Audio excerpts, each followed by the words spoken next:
There are times, a lot of times, I distinctly do not like him. You know, if he were my husband, I would divorce him immediately.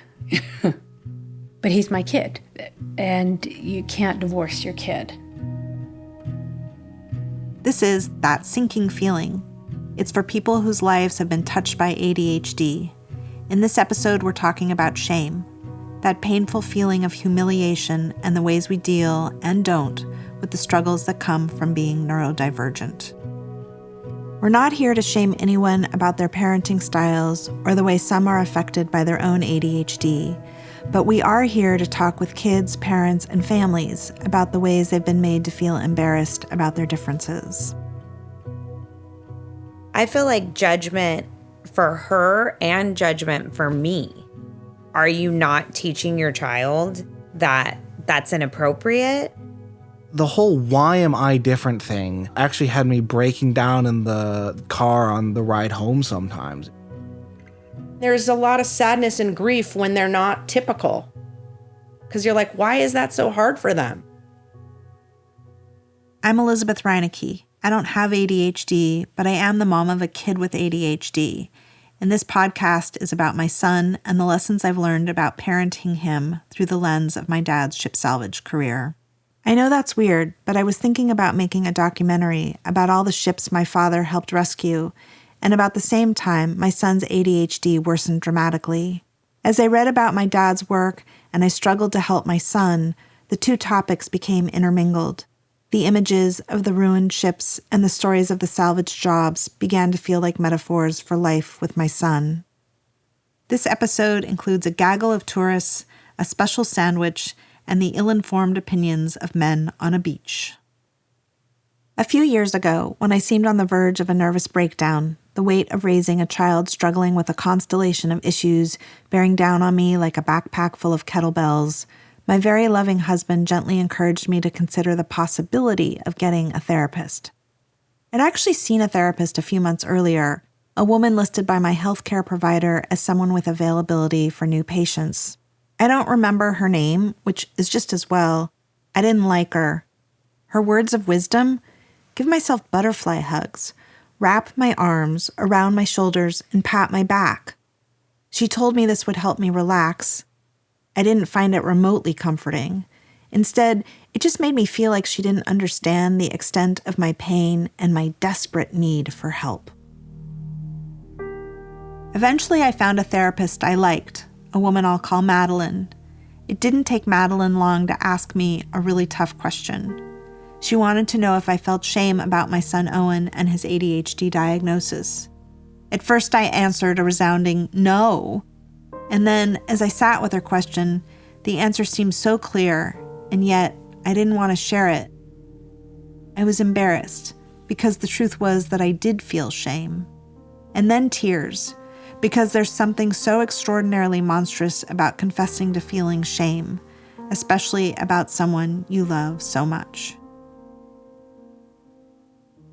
Every parent we talked to had some version of experiencing this sort of shame.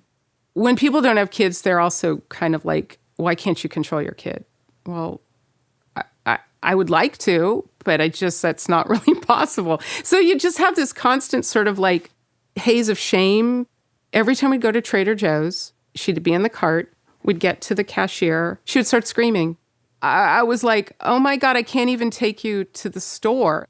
The impact of sort of not having a kid who fits into the norm is really challenging. In the beginning, it was, what did we do wrong? Did I have a bad birth, which I did? Did I have did I not do something? Did I do too much? Did I do this? Did I do that? And then it was an issue of turning around and kind of blaming my husband. You were on the spectrum. This came from you.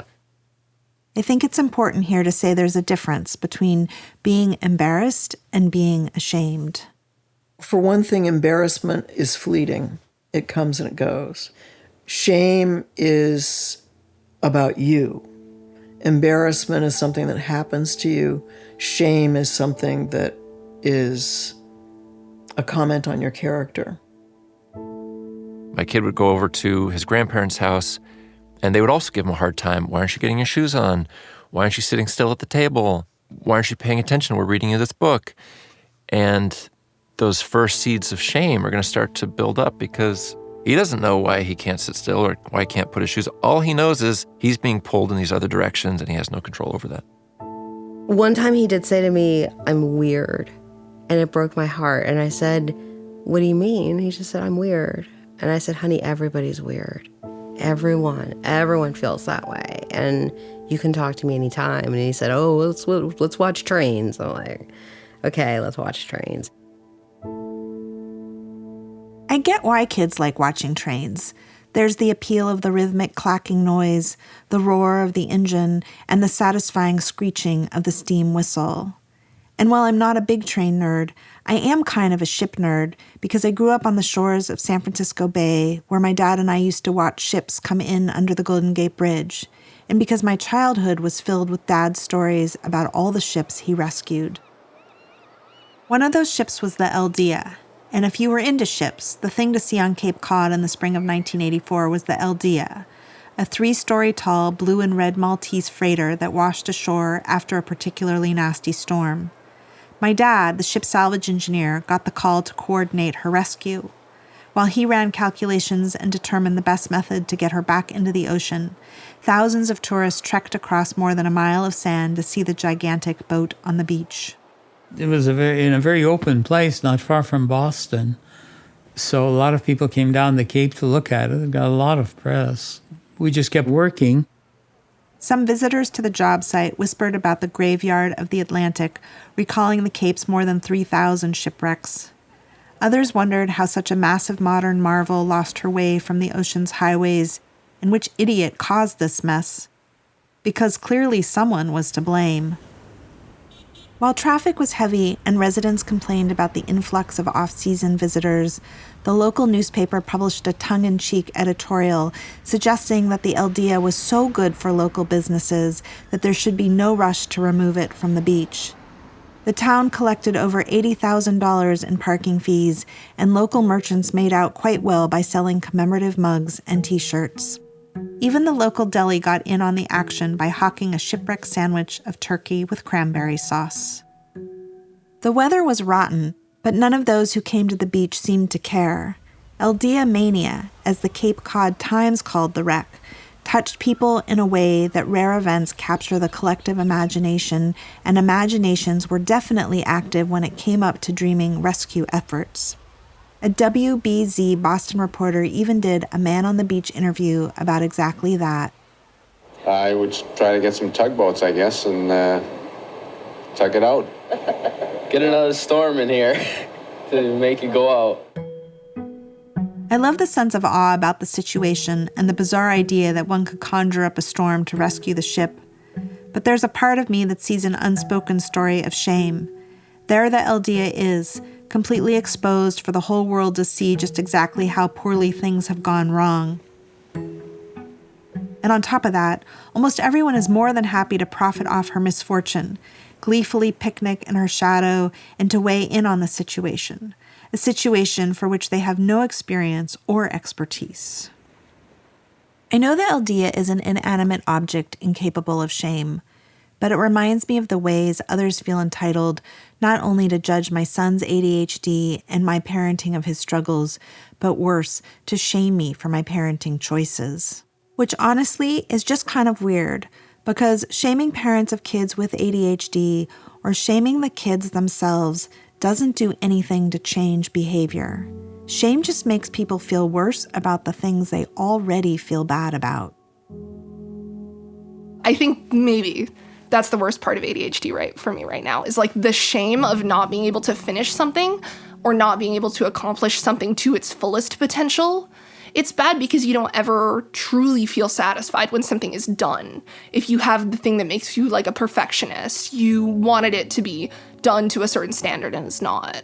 And then you have all this shame around all this, these dropped projects, this unfinished assignments, like these horrible, and like it really, even in the moment, if you're like, oh, well, I didn't really care about it that much, or it doesn't seem like I cared about it that much because I didn't put in that many hours into it. No, it's the shame is still there. The shame is very much real. The shame is as real as the ship on the beach, And just like the rubbernecking tourists were quick to point out how they'd get the ship back into the ocean, a person struggling with ADHD is often told that if they'd just take a bit more personal responsibility, their problems would miraculously disappear. All an ADHDer needs to do is exercise 6 hours a day, take supplements, and read the 7 essential self-help books that in 6 months will be 7 new different self-help books. Your kid just needs to be gluten-free. That'll solve all their problems. Or, we'll rub these essential calming oils or whatever ridiculous thing that people come up with. The man on the beach thinks rescuing the Eldia is as easy as getting a tugboat to pull her back out to sea. But if it was that easy, the ship owners would not have needed my dad, several months of preparation, optimal high tides, and significant resources to set the Eldia free. A month after she went aground, the salvage crew unloaded 140,000 gallons of petroleum and wastewater, stabilized the ship by pumping 2,000 tons of seawater aboard, removed 30,000 yards of sand gathered at her bow and stern, welded I-beams to the hull, and installed steel blocks needed to rig a pulley system. Under cover of night, during peak tides, the salvage team began their major tugging efforts. Local news outlets and several Boston TV stations illuminated the ship with powerful spotlights. The first 2 nights of polling yielded modest progress, and then, on the 3rd night, the crew set the Eldia free. Dad's pretty humble about the job. It went pretty smoothly. In many ways, salvaging the Eldia was much easier than navigating the parenting of a kid with ADHD. I mean, the Eldia floated free in less than 3 months, and here I am, a decade after my son was diagnosed with ADHD, still working to understand it. And I'm not sure I'll ever fully know what it means to have ADHD.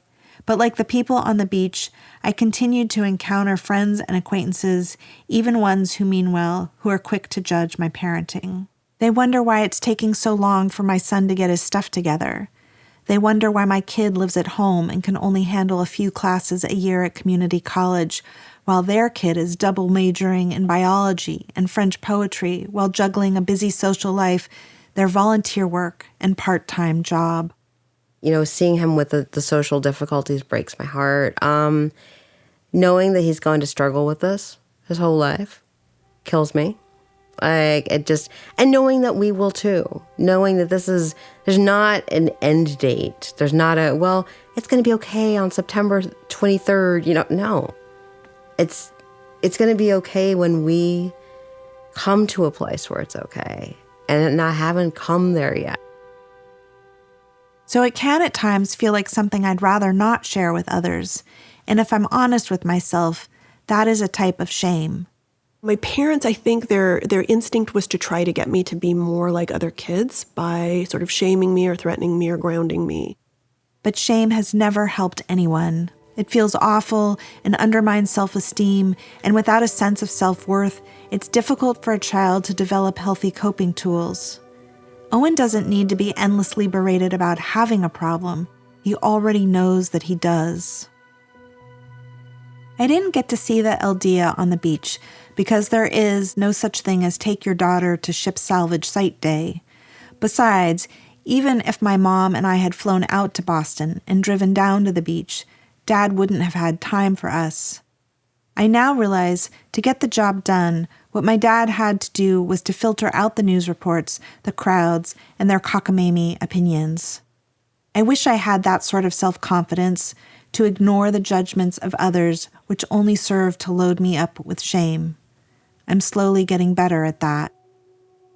They show up with their brains, and their brains are their brains. I did not plan my child's brains, and my friends did not plan the brains of their children either. It doesn't define us, but it definitely shapes our lives. So we have to work with that.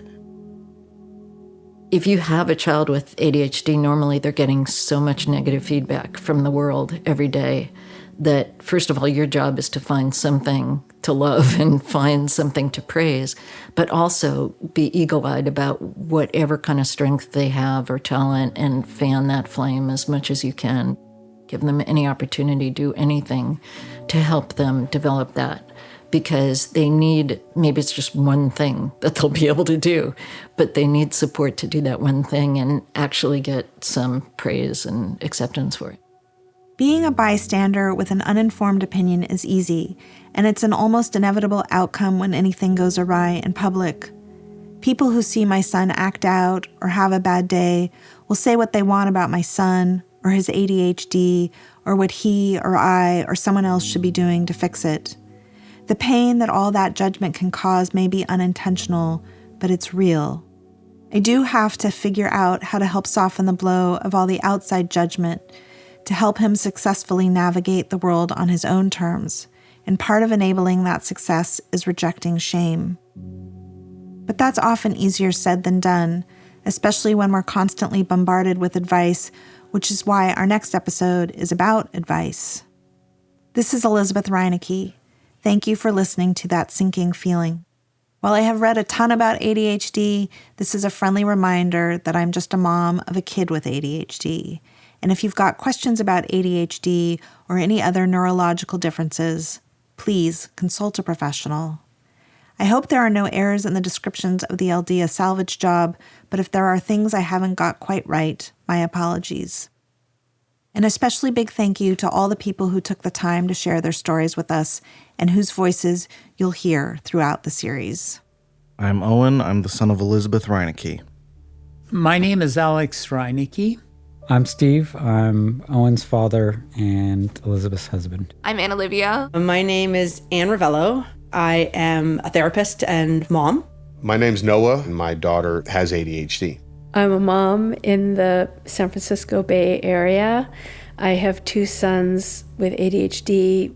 My name is Allison Landa. I'm Catherine Ellison. I'm a journalist and author of Buzz, A Year of Paying Attention. So I'm Paula from the East Bay. My name is Lauren. My name is Rachel Blatt. I have 2 boys. They both have ADHD.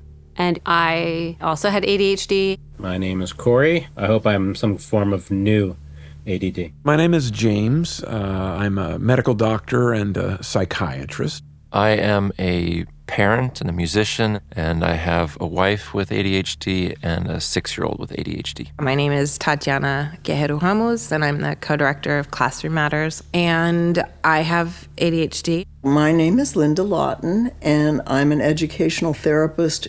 I'm Shannon Watts. I have ADHD, and I'm the founder of Moms Demand Action. That Sinking Feeling is produced by me, Tony Kaplan, Elizabeth Reinecke, and Jacob Bloomfield Mizrock.